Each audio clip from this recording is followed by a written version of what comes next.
The New York Islanders are playing better hockey as of late, but there are still two key areas that they can really improve upon. We'll talk about what they are and how they can be better and how that would affect the team. All that and more on today's Locked On Islanders podcast.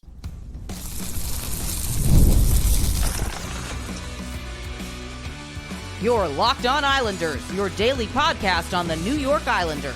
Part of the Locked On Podcast Network, your team every day.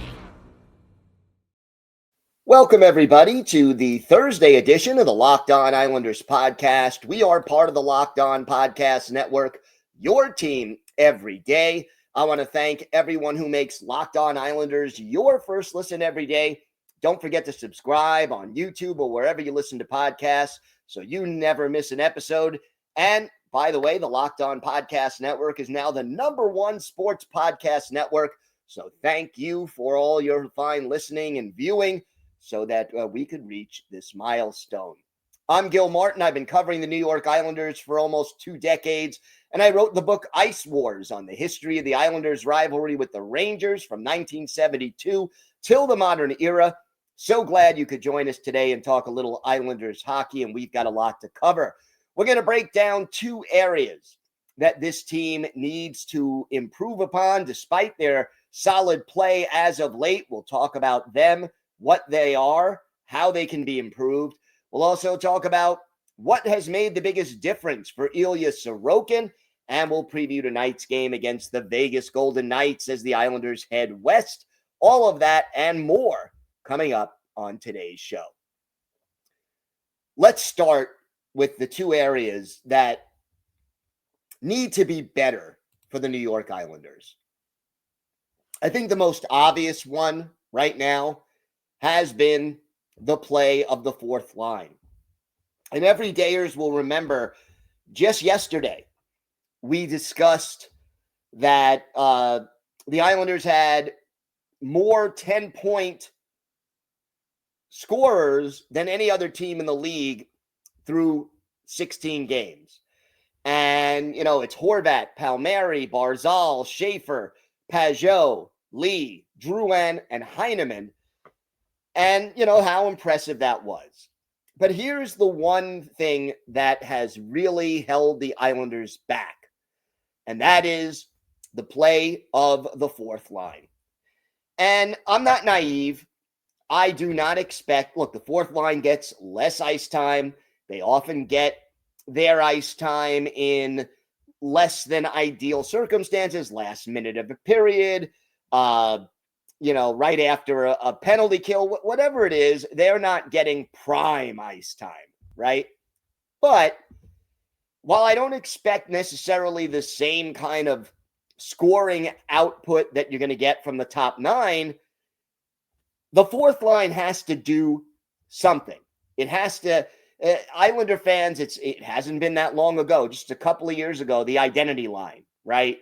Cizikas, Martin, Clutterbuck.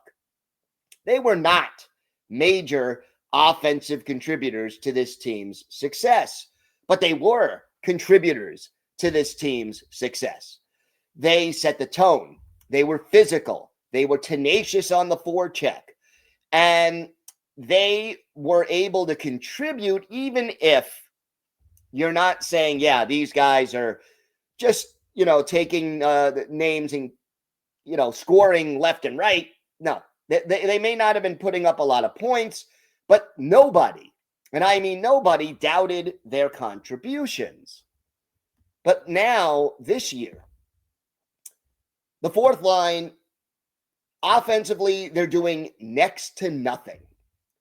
Casey Cizikas has played in all 16 games. He has a goal and 3 points, and that's the best offensive output on the fourth line. He's a -6 plus-minus. And, he's only winning 41.7% of his faceoffs. And have I mentioned he's not getting a lot of penalty killing duty either at this point? You've got Kyle McLean. He's played in 10 games. He has 1 assist. He is a -5.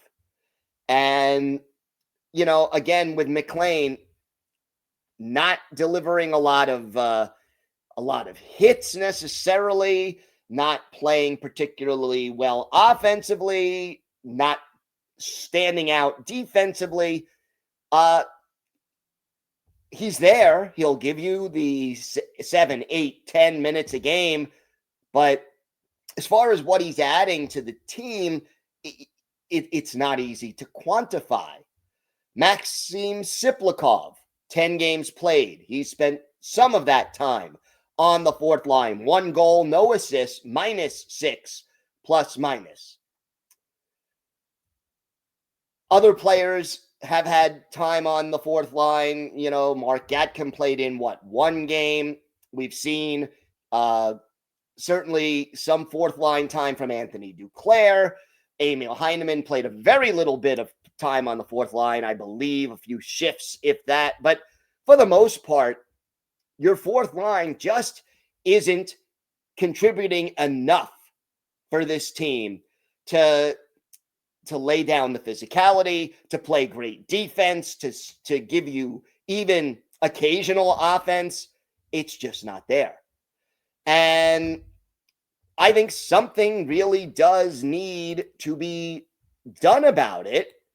And one thing that I would do is bring Mark Gatkin back up from Bridgeport. And I know there are some cap ramifications and some waiver ramifications, like if you decided to send McLean back to Bridgeport, he'd have to clear through waivers. Whether he get claimed or not is a different issue.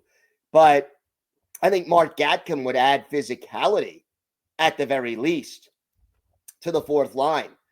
And then maybe you start thinking about some players who are down at Bridgeport and, you know, maybe what they could bring to the table as far as being a little grittier and more physical, or even just, you know, being more consistent defensively and providing the odd bit of offense, because we're just not seeing it. You really want to take this team to the next level. You got to be able to roll 4 lines more often. And right now, the fourth line just isn't rolling in any way, shape, or form. So you got to hope for changes. And we'll see, you know, what Patrick Waugh does, if anything. But it's been an issue. The other issue right now is the lack of right shot defensemen. It's not that they don't have them on, you know, in the lineup. Right now, you got Scott Mayfield, Ryan Pollock, Tony DeAngelo. Adam Boqvist can also, you know, he's a right shot defenseman. DeAngelo has had his moments offensively, but defensively, and we knew this when the Islanders signed him, and it really hasn't changed. Defensively, DeAngelo again continues to struggle. He's a -4 plus minus. He has 1 goal and 5 points in 16 games. You've noticed his ice time has been reduced. And I think that's because right now Patrick Waugh is hesitant to play him. Now, if you look at Bridgeport and that situation, you have Ethan Bear, Cole McWard. Those are your right shot defensemen. Isaiah George down in Bridgeport, left shot, but he can play the right side. And, you know, whether you consider bringing somebody up, whether you make some kind of a trade, there were rumors out there that that Matthew Darche had inquired with the New Jersey Devils about acquiring a right shot defenseman over the offseason, but that deal obviously never came to fruition. It does give me confidence to know that the Islanders and Darche are aware of this problem and that it needs to be addressed. But so far, you know, they've kind of been standing pat with the right side. So we'll see. But it was Simon Nemec who was the player that Darche allegedly inquired about. You've got to upgrade the right side of the defense. And, you know, every day there's I've mentioned the offense is better. The defense, yeah, they've been better the last 3 or 4 games, but they need to be consistently better. And, Schaefer gives them a big boost, but he still makes his share of rookie mistakes in his own zone. They need to be better. So, fourth line and right shot defensemen need upgrading. We'll see how Mathew Darche and Patrick Waugh handle this situation going forward because, well, it's important if you want to contend. And I think the next 5 games of this road trip, starting tonight in Vegas, will be telling as far as whether or not this team is ready to, to play better and to take that next step. But these areas need upgrading. And now the question is, will the Islanders do it? All right, we have got more to get to. Ilya Sorokin has been playing better as of late. We'll answer a question from you about why. We'll preview tonight's game against the Vegas Golden Knights. And we have a very hard Islanders birthday of the day, a player who was with the Islanders for part of 2 seasons in the early 2000s. He's a winger, and he's a native of Slovakia. Let's see if you can guess who this is, and we'll talk about his impact on the Islanders. All that and more coming up on today's Locked On Islanders podcast. Today's episode is brought to you by Drip Drop. When I'm hydrated, everything works better. My focus, energy, mood, even my skin. That's why I've been using Drip Drop. It's doctor-developed hydration that keeps me running at full power no matter what my day looks like. Drip Drop isn't your average sports drink. It delivers 3 times the electrolytes and half the sugar of the leading brands using a science-backed formula trusted by medical professionals, firefighters, and over 90% of top collagen proteins. I like using Drip Drop as part of my daily routine. I'll mix a packet in the morning before I head out or before I head to the pool to exercise. And hydration has become non-negotiable for me. Drip Drop helps me feel sharper, calmer, and honestly, just better overall. Right now, Drip Drop is offering podcast listeners 20% off your first order. Go to dripdrop.com and use promo code LOCKEDONNHL. That's dripdrop.com. Promo code LOCKEDONNHL for 20% off. Stock up now before the heat hits hard and keep your body and mind performing at their best with Drip Drop.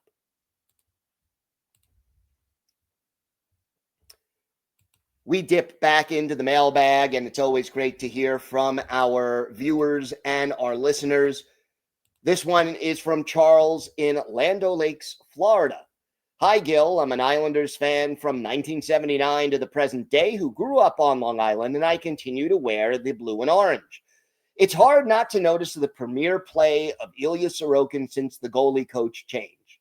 Is this a coincidence, or do you think reuniting Ilya with his old coach has made a difference? Do you think it's the improved defensive play in front of him? I'm so excited by what I've seen. I know we're still in the middle, to borrow your words, but I feel like they really are finally playing Waugh's system for both sides of the puck. Charles from Land O'Lakes, Florida. Charles, thank you for the email and the question. And I think the answer to your question is yes. I think the team has played better defensively in front of Ilya Sorokin. And I think the decision by Mathew Darche and or Patrick Waugh to change goalie coaches and reunite Sorokin with the goalie coach he had in the KHL over in Russia has definitely impacted his play. And it may, it may be a confidence thing more than anything else. I think since the coaching change, Sorokin has played his angles better. He's come out and challenged shooters when he needs to. He has just seemed to be in a better place psychologically and mechanically.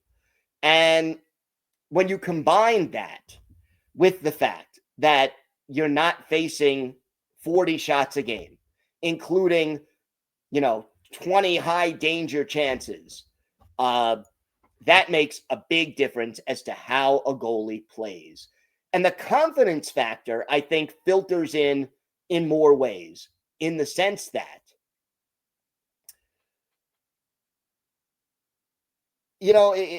right now, I think he's kind of snowballing downhill. He's in a good place and he's feeling better. He's playing better. That makes him feel better. That makes him play better. And we roll on. And it really has made a difference. I mean, right now, finally, Sorokin's goals against average is under 3 for the first time all year, 2.90. Save percentage, 898. Now, those are not Ilya Sorokin numbers. They're not what we expect from Ilya Sorokin. We expect a 2.5 or below goals against average, maybe a little higher because Patrick Roy's system is more offensive based. We expect a save percentage closer to 920 than 898. But when you think about where his goals against average and save percentage were just 2 weeks ago, 10 days ago, where the goals against average was 4 and the save percentage was 840, this is a big improvement. And let's be honest, and I know a lot of the fan base is kind of divided. Do we want to win this year? Is it better to, get a higher draft pick and accelerate the retool, or is it better to sneak into the playoffs even if we lose in the first round? Fair question. We discussed it yesterday, and depending on how this team performs, we'll probably continue to discuss it over the course of the next few months. But ultimately, if you have any chance of competing this year in the Metropolitan Division, in the Eastern Conference, you want to be a wild card, you want to be even in the top 3 in this division, you're going to need really good goaltending from Ilya Sorokin. And we're still not seeing, let's face certain facts. We're still not seeing consistency from David Rittich. We're seeing some good games and then some less than good games. So how do you handle that? You can't overwork Sorokin. You got to let him ride this hot streak without overworking him.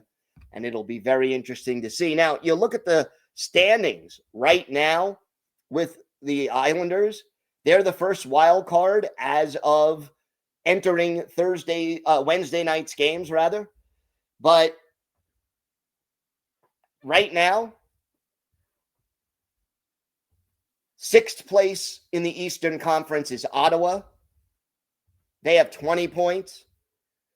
And 15th place, Toronto and Columbus and Florida and Washington have 17 points.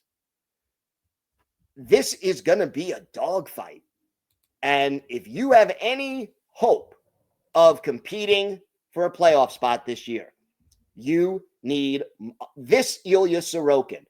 And it does mean that, the goalie coach thing, that'll continue. He's not going anywhere. But the playing better defense in front of Ilya Sorokin, there are going to be nights when the Islanders don't have it, right? That he's going to have to bail them out. But there's also got to be nights that the offense bails him out. And as I've said on the show several times, everydayers may recall, with goalies, it's not just how many saves you make. Sometimes it's how you make them and when you make them. You give up a breakaway right after you score the tying goal. You got to make that save. It's a hard save, but that's when you got to step up. Last minute of a game, obviously, but, not letting in a softie that deflates the team emotionally. All of these things kind of factor in. We're seeing better from Ilya Sorokin, and I think it's both the coaching and the defensive play, and maybe he's also feeling healthier. Remember, Ilya Sorokin did have back surgery a little more than a year ago, so the further away he gets from the back surgery, hopefully the healthier he is and the better he'll play. But we'll see how that all plays out. But Charles, thank you so much for the question. And I hope that answers it. And we'll keep an eye on Sorokin and hope he can sustain this higher level of play. I think he should be able to. Now the question is, will he be able to? We've got more to get to on today's show. Big game tonight in Vegas. Are the Islanders ready for that challenge of taking on the Vegas Golden Knights? We'll talk about that. We'll have our Islanders birthday of the day and more coming up on today's Locked On Islanders podcast. Today's episode is brought to you by your friends at FanDuel. The NBA is back, and there's no better place to get in on the action than FanDuel, the official sports betting partner of the NBA. Even if you miss the start of the game or want to ride the hot hand, FanDuel has live bets on everything from who will score next to fourth quarter comebacks. Plus, you can even combine your live bets into a same-game parlay for a shot at a bigger payout. It keeps every game exciting, especially when your team is making that late push. And Islander fans, you could use your knowledge of the Islanders on FanDuel as well. Check out the latest odds for tonight's game in Vegas. Right now, FanDuel is giving new customers $300 in bonus bets when your first $5 bet wins. So head to FanDuel.com to sign up and play your game with FanDuel, the official sports betting partner of the NBA. FanDuel.com. Check it out today.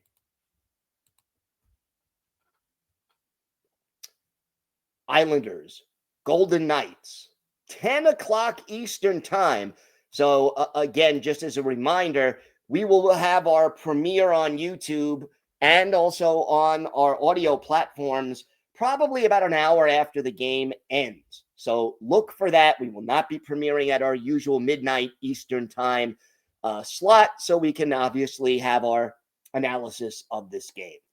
Vegas is 7-4-4 on the season, but they've kind of struggled a little bit lately.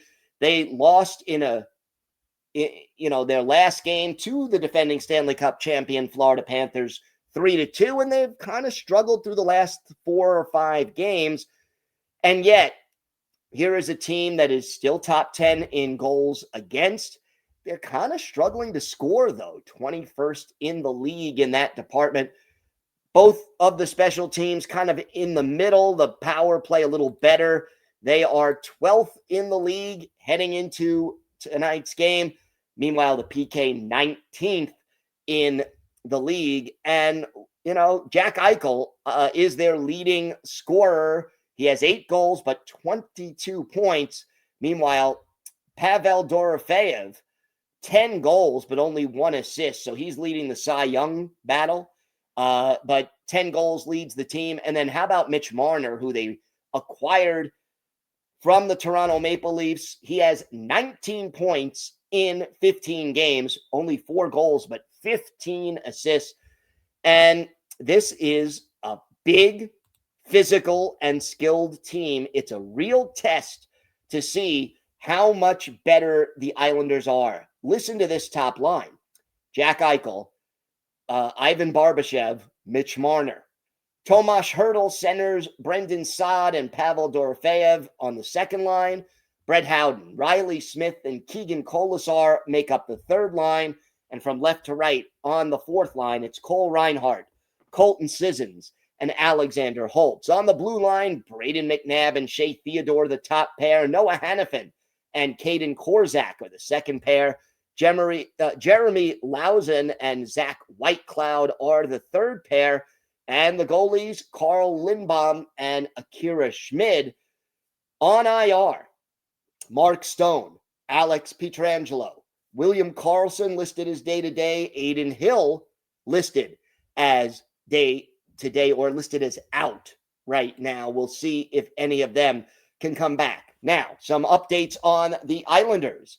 Max Shabanov returned to practice in Vegas on Wednesday, but he's still wearing the red non-contact jersey. So a step forward, but no return is imminent.